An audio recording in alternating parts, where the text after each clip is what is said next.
Are you currently responsible for a property in probate and then just overwhelmed with calls from real estate agents and investors? Well, stay right here because that's what we're covering today.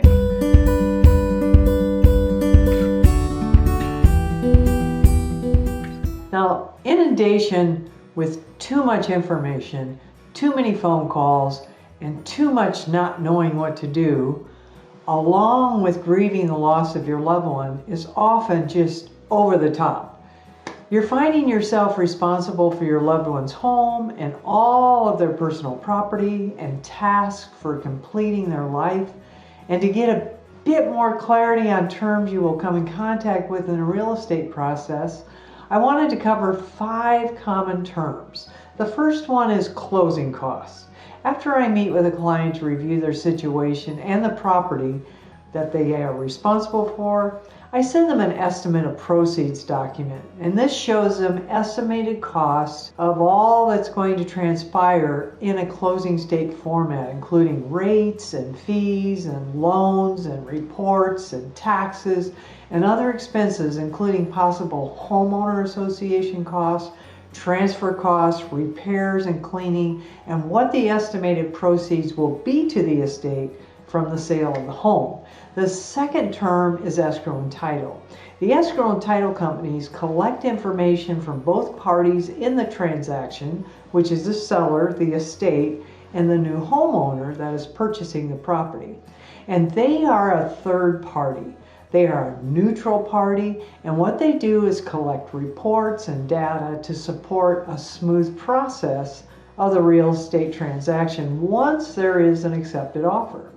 Now, one of the items escrow will need is any details of current loans on the property. So in my interaction, we will collect that information and get that request for payoff begun for the loans or loan during the escrow process, and have these liens removed from the title. I'll assist you again with that information. And along with that, I'll be requesting a preliminary title report from the title company well before we're even in the escrow process, just to ensure any title issues or liens are addressed in advance. Again, just to make for a smooth transaction. There's already enough overwhelm. This report will also disclose any easements that need to be disclosed to the buyer. Now, just a quick story. When I was helping Dorothy with the property from her parents, I discovered not only was there an estate for years on title to her stepmom, who had just moved in with her daughter, but there was a portion of ownership to Dorothy's brother who had just passed earlier in the year. And because he didn't have a trust, his portion would need to be probated to his daughter. So finding out what possible issues need to be addressed well in advance eliminates much scrambling, delays of escrow process, and delays of the estate receiving the funds for that particular transaction.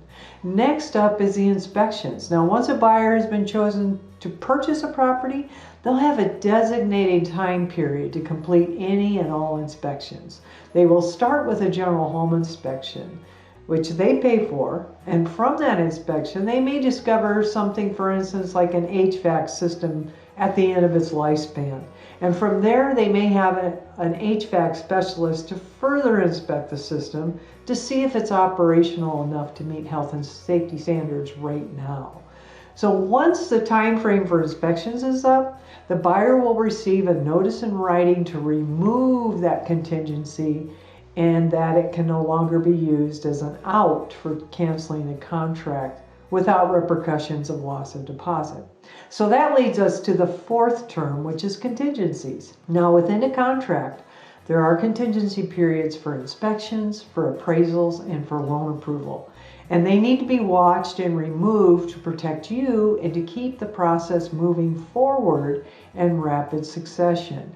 And that also is being done very smoothly. Now, one of these contingencies is the appraisal contingency.